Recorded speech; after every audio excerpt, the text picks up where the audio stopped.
nice. Okay. It's like your next step after that Glenlivet 12.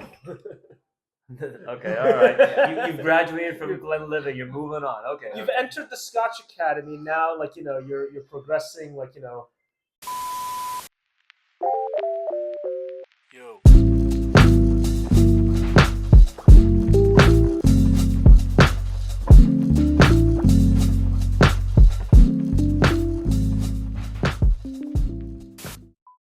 Okay. All right. We're rolling. Okay. Welcome to SF Whiskey, guys. Today we are doing some Balvenie on the top here, going from left to right. Yeah. I'll do left to right here. First one up that we got is gonna be the Balvenie 14 Caribbean cask. It's looking like kind of looking light there a little bit. Next up, we've got the what is it? 15-year single barrel. Single barrel. Okay. 15-year single barrel. Lovely looking label. Very classic Balvenie. And then last one, we've got the Double Look. Looking like a really nice dark color. I don't know much about Balvenie, to be honest. So what do you guys know about it?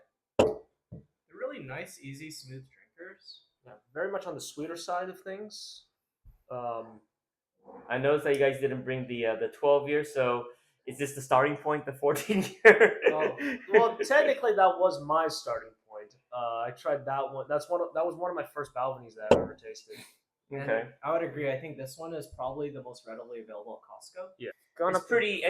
Would you call this like an entry level kind of Scotch or not the ones that we have. Maybe the 12 might be the standard 12 might be an entry level, but this is definitely more of like you've dipped your toes into Scotch, and you're still kind of new. You're still like figuring out where you want to go, but from there you would probably reach for a Balvenie 14 as sort of like your next I was just doing a quick one. I think like the Balvenie 15 single barrel kind of runs around like 100 something like that. 150 to 170 right now. Okay. So definitely not like entry level Glenlivet 12. This is definitely one tier above. Okay. Yes, exactly. That's how I'd classify Balvenie. Very smooth drinking. Yeah. All right, so the first one up here is going to be our entry point in using the Caribbean cask, rum cask. Ooh, on the nose, I'm already getting like some like light tropics. Yeah, tropical sweetness combined with just like a dash of honey. I always get honey on the nose. Okay. Yeah. It's a little bit on the light side. What's the ABV on this? It's like 43, I think. Okay, 43. Is that like the yeah? This is 47. 47. I don't remember the double one. 43. So 40 is kind of a little bit of a standard. Okay, all right. Yeah, not a whole lot of details on the nose there. Just maybe a little bit of pineapple. I'm getting pineapple on the nose. Pineapple, but I get that mixed up with like just like honey, an acetone kind of a thing sometimes. I'm not really good at detecting pineapple. I get the pineapple. Yeah. Like pineapple and a bit of honey notes, kind of. Mm-hmm. Yeah. And because of the lower ABV, there isn't the ethanol kind of interfering. Yeah, that's a good point. All right, let's go in. Yeah. It's very gentle. Yeah, I was just about to say that. It's extremely, extremely gentle. Like very, very approachable, especially for like people are still dipping their toes into scotches. I think this is excellent. Like sort of like the next step after their initial like initiation. It's kind of funny because Derek was telling me how like he got into Scotch through Glenlivet 12, and then I decry that a lot, but as I mean, that's all of us. That's all really? of us. Yes, yeah. Because that's all we could afford back in college. Yeah. We were broke college students. Glenlivet 12. Okay, all right.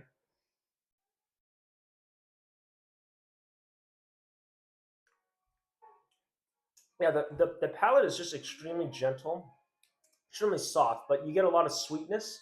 You get a hint of that like spice right at the very back of the palate from the Caribbean rum, and it like for me transitions into like honey notes right at the very end.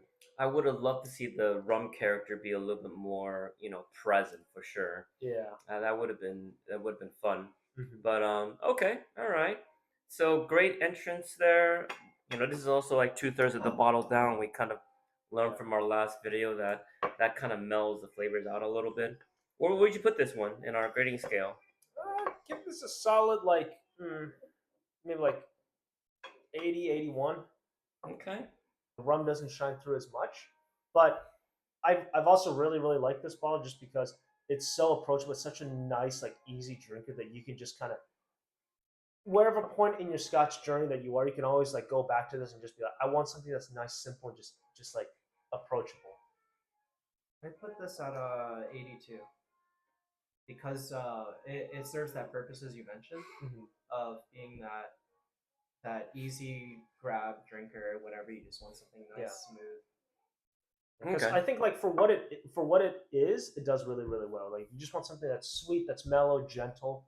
That's what this bottle offers. So if we had to correlate this to the equivalent on the bourbon realm, what will be in experiential wise? What will be a close approximation on the bourbon side for this one?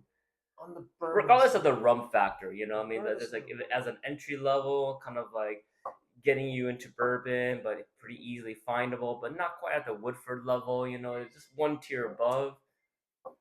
There's a lot of quality stuff between that, you know, 50 to 110-ish kind of a range. There's a lot of quality stuff there. I think the Old Forester 1920. 1920. I think that'd be a good one. Okay, yeah. Yeah. Some good That's exploration. point. Yeah. You know, it's that's good value for the bottle. Yeah, I good value for the bottle. It has a clearly like distinctive like what it wants to be, and it does it really well, and it's like available for like pretty much anywhere. All right, let's go to the next one. This is the Balvenie single barrel. It's 15-year. Now, even though they say single barrel, is it still like? It's not cask strength, but it is definitely from a single barrel. They just kind of take the juice and they kind of proof it down a little bit. You know that note. I'm a sherry guy. I realize that now. I really do love sherry. Like that deep dark fruit raisiny. Yeah, it's raisiny, but it also has like nuts. It's almost like trail mix. Yeah. Because it's got a nuttiness to it as well. Trail mix evokes to me like a combination of salt and nuts. But there's no salt. Like, sorry, that was probably a bad way of putting it. But there is a bit of M&Ms. That's really nice. Yeah, you get a hint of that sherry, right? But it's kind of giving way to that. It's rich oak. That's what I'm thinking. Yes, It's rich oak. It's not just sherry, but getting a nice, good, like a combo of that, like a 50-50 sherry and oak. Yeah, just like the gentleness, I feel. Oh, palate wise. Ooh. Oh, that's a banger.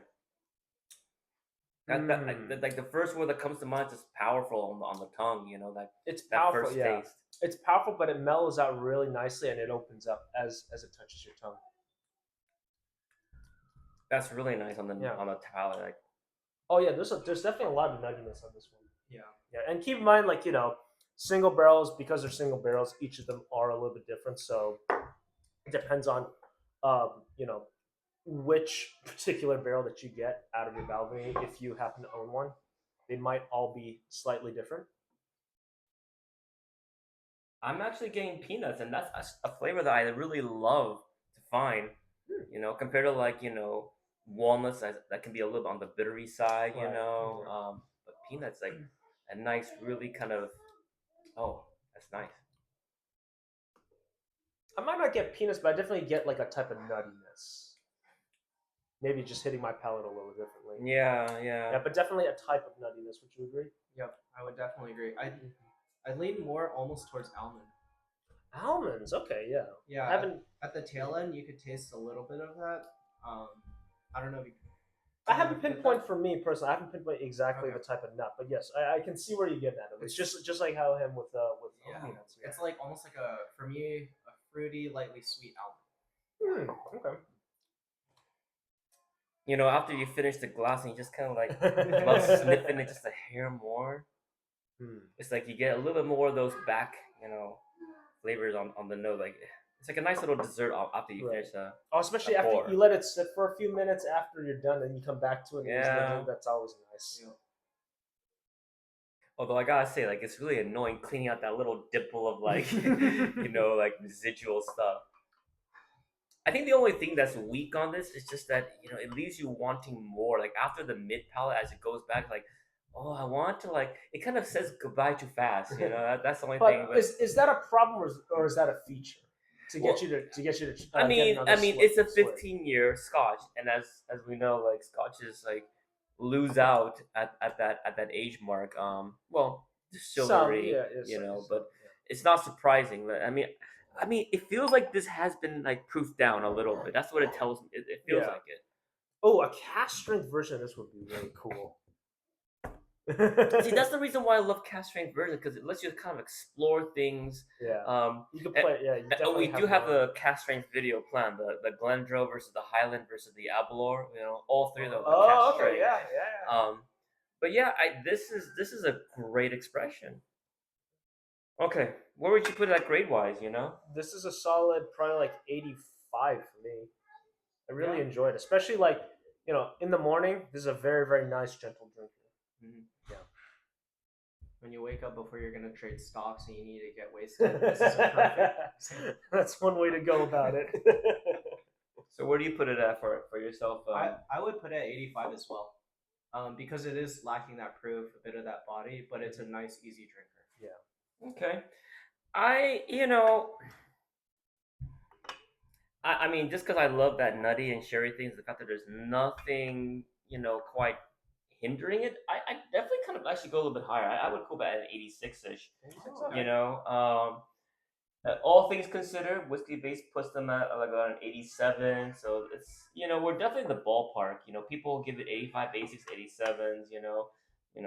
It kind of like if I'm kind of like relating this to like what would you what does that mean experientially? It's like you would never decry a pour of this if you're gonna be like at a bar or anything. Alexa, stop. All right, I didn't pause at that time, so then we're gonna have to have. We'll just cut that out. Yeah. Cut that out. Cut. Anywho, yeah, I mean, That nuttiness from the 15, but it gets proof. You said it's proof down, so it just doesn't. I mean, you just kind of feel like if this is cast strength, yeah, you're right. It's like it would just give it just that extra little nudge there. I've been searching for a cast strength Balvenie for a while, and I feel like there's some that exist, but they're very expensive. Okay. They're not very common. Yeah. I don't think I've seen an independently bottled Balvenie. Correct me if I'm wrong, but I've never seen one or know of one existing. Have you seen? No, I'm not a big Balvenie person. Yeah. For me, like aside from maybe something in the warehouse of SMWS, I don't really see. I'll tell you why. Like Balvenie, for some reason, my brain was associated because I don't know the alphabet or whatever to Ballantines, and I hated Ballantine. It just tastes watery and just like cruddy, like just like it just was not what I was looking for. So I think out of association of that, I had that bias. But anyways, so that's my own issues that I've been resolving. All right, double wood. Oh, that is nice. That is very nice. Oh, that is nice. Yes. That All bottle right. is most definitely discontinued. That is a discontinued bottle. All right, double wood. It's in traditional oak and oak sherry cask, European oak sherry cask. Okay, so it's got two different one. Did they tell you how much they age in each one? It's probably it's definitely finished in sherry. It doesn't smell like it's matured in sherry, but it's not like a quick finish. There's definitely a bit of depth to it, especially on the nose. So when they say traditional whiskey oak, is that meant to be like virgin oak or like a charred like an American? So it's difficult to say. I know that the Scotch industry has been using American oak for a while, right? For at least since. But it's not ex bourbon though. It's not ex. It's not ex bourbon, but I know that they've been using ex bourbon for a while. It depends on what they mean by traditional. If it means like what they've been using for like the past 100 years, it's probably like ex bourbon / American oak. But if they mean like traditional, like back when the distilleries were founded, they would definitely be more like European oak. But it depends on, I think, the distillery's interpretation of what they mean by traditional. I mean, with the whole entire like bourbon laws being like you have to have a fresh char barrel, they go through a lot of barrels. Yeah. Well, yeah. I mean, it makes the most economic sense for whiskey producers outside of the United States. I'm sorry, outside of the bourbon industry to use ex-bourbon barrels I would in love, their aging process. I would love to go on like a distiller, like a master blenders, like how they choose which barrels to use for their refills and finishing. I would. Love I don't to, like, think the master distiller would choose the barrels. I think they actually have an expert at the distillery who does the barreling. But then you need to know like what Yeah, went in, what yeah. produced it out, you know, kind of a thing. Like, Right, or like at least they will work with an expert. They will probably work with a barrel expert. And actually, if you want to do that, you have to time it right so that whoever actually made the original barrels, you know, not the ones picking it, are still working at the distillery. Yeah, yeah, because sometimes I think we forget. turnover. Yeah. Hey, Joe, you know, like what type of this barrel? Said, Oh, dude, that was Yeah. before my time, dude. oh, don't just make shit up. You know? Oh yeah, probably a George C. Stagmore. Yeah, that's primo. You know, get in on it. Right? That's definitely from high end Buffalo Trace or something. That's some top tier Heaven Hill barrels Oh, right yeah. there. Yeah. All right, let's go in. Oh yeah, yeah. The sherry really shines through on the nose. All right, let's taste the palate real quickly. Oh, that's. Ooh, that's luscious. Ooh, you let it sit on your tongue for a second. Oh, Ooh, that's delicious. for me, that gets just to the tail end, just a tight tannic. Oh yeah, Yeah. it gets a a little floral, almost slightly floral. floral, but I get that bitterness from when it's been a little bit over oaked, you know, perfumey almost. It's definitely perfumey on the finish. Yeah. I like that. I mean, as it is I a fresh poured a crack, little it too may little. need to sit for a little longer due to the age. Yeah, get a Yeah. little bit of some. It's yeah. Keep in mind this is a fresh crack bottle. We just opened this for the recording, so it might change. You know, Over down the time. road. Yeah. What's your been experience with like fresh crack versus like a revisit? I tend to, you know, like I have like a barrel gray label 15-year that was on the first crack. It was like pure buttered toast, and then it lost some of those subtle butteriness as it sat in the barrel. Like softer flavors kind of like, you know, went away, and other flavors kind of like, you know, that I didn't quite, you know, find as unique kind of came out, you know. What's your been experience from that? Did you the other one or? Sorry. Oh, did you? Oh, actually, yeah, no, because I had an interesting experience with the Bunnahabhain 18. Okay. So when I first cracked it, right, and I tried it, it was extremely like oaky, like really, really woody, almost like on the nose and on the palate. But as I drank through like a good probably like 10-15% of it, it really opened up where it became more rich and sherried. The oak sort of like subsided. It was still there, but it was very much like it became more of like in the background, and you get more of like the a typical like Oloroso sherried sort of like richness in the palate. The dried fruits came out a little bit more, and the woodiness sort of subsided. So you would So it say breathed that. out a little bit more. So you would say that, and you know, I mean, obviously, the fresh crack is like a very, very temporary kind of moment. But you think that like it has evolved better for the most part than after it's over. In my experiences, yes. For higher proof stuff or older age statement stuff. But if you have a younger bottle and lower proof, I have a feeling it's not going to be much better. That's actually a good point. I would just say this, that like if you're going to like, you know, a whiskey show and they're all doing, I mean, they're all fresh cracks basically. You know what I mean? Yeah. I mean, just be aware of the fact that the fresh crack you tasted can change the next time you buy a bottle and you explore the bottle, you know, in perpetuity, because you know it'll be changed. Like maybe not like it's not gonna turn like on its head, but it'll change like 15%. Like Right. if you think that this one note is a little bit harsh or whatever, it might it might mellow out later on. But if there's a note that you really like, you could also that could get lost in the first, that Yep. 50%. So it's kind Yeah, of it's yeah. tricky. It's tricky, It you know. is. Certain notes more than others too, because I find like if there is like if there's a nice sherry note on a bottle, let's say, right, that usually doesn't go away, but it does change a little bit. So to that same note, then it's, whiskey shows always like it's a great place to kind of try a bunch of stuff, but take it with like a grain of salt. That is you true. know? Yeah. Of course, the best way would be like you got a buddy, just like hey, pouring on a little bit, I wish whiskey shows lasted longer because I always feel rush and I can't let the stuff sit and like air and like explore a little bit more. But that's just that's sort of a me problem. Well, what? Yeah. Structurally, what could be made differently? Like, are you saying that you want to have like instead of like it's like a free for all from the get go, that you want to do like a staggered thing? Like say like we have 50 distilleries presenting at the first hour, and then we have like the next 50 distilleries presenting at the next hour. Because then like you're chopping up the time. Also, you're not letting that person kind of do their own buffet making. No, yeah. Like structurally, what would that look like if you wanted to have a? Because I agree with you. I think we kind of opened Pandora's box here with that, but I don't have a good solution for it. I just feel like every time I've been to one, right, it's always like you're sort of like rushing to try to taste. You're on the buffet. You gotta get that crab, that crab claw. Yeah, you gotta stock up on crab claws and like high end stuff. Yep. And of Before course, they're there are out. all the people rushing to the Cetra caviar. Yeah.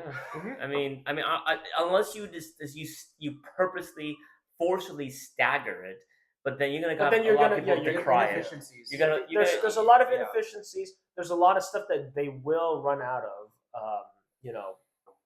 When by the time you're done with that and you move on to the next thing. So, again, this is just a bad Pandora's box.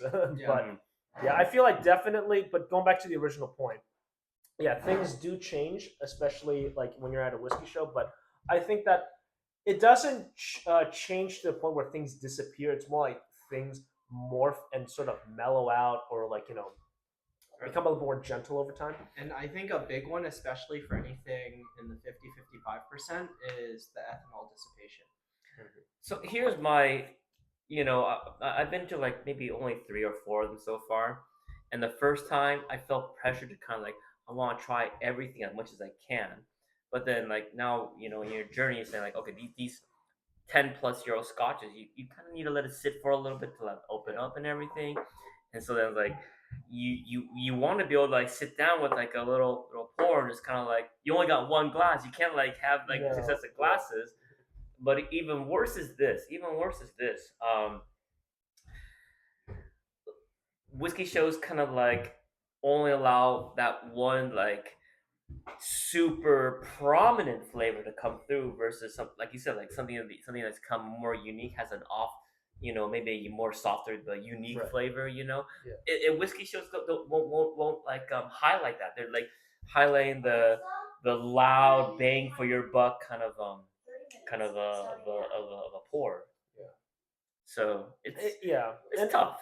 Yeah, it's also the environment that the whiskey shows, and they know that your palate's gonna be blown. They know that they need to bring like higher proofs, just because if if you're drinking a 40 something after you had a bunch of like 50 to 60%ers, it's water, and you're not gonna taste the sweetness. So they're pressured to bring like their cask, and then everybody sort of like elevates to that or escalates to that point. All right, what do you want to grade the 17? Oh, that's that. Oh, the age is coming out a little bit. This is a solid like 87 almost for me. Mm-hmm. Yeah, this is a nice 87. 87. Yeah, maybe 88 on a 88 on a good day if I'm really seeking out that like gentle. So, since it's a fresh crack, I think an 88 is definitely possible, but 87 currently right now. Yeah. Exactly. Yeah, I think. We're getting like 85 is like, oh, that was a great pour. I would love to have at a bar. 87, 88 is kind of getting like, I would enjoy a full bottle to explore the whole entire thing. That's kind of like where it's kind of getting into a little bit.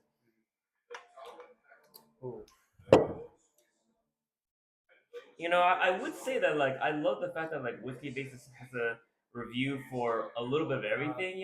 Put in a double. Yeah.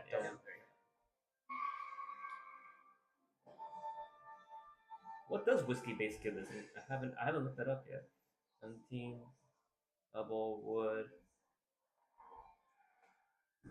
I wish there were like this kind of review site for like bourbons because I always that'd be very helpful. because like all the bourbon websites are like really 85, almost an Yeah. 86. Okay, yeah. So we I mean this is over like 900 review votes too. I mean okay.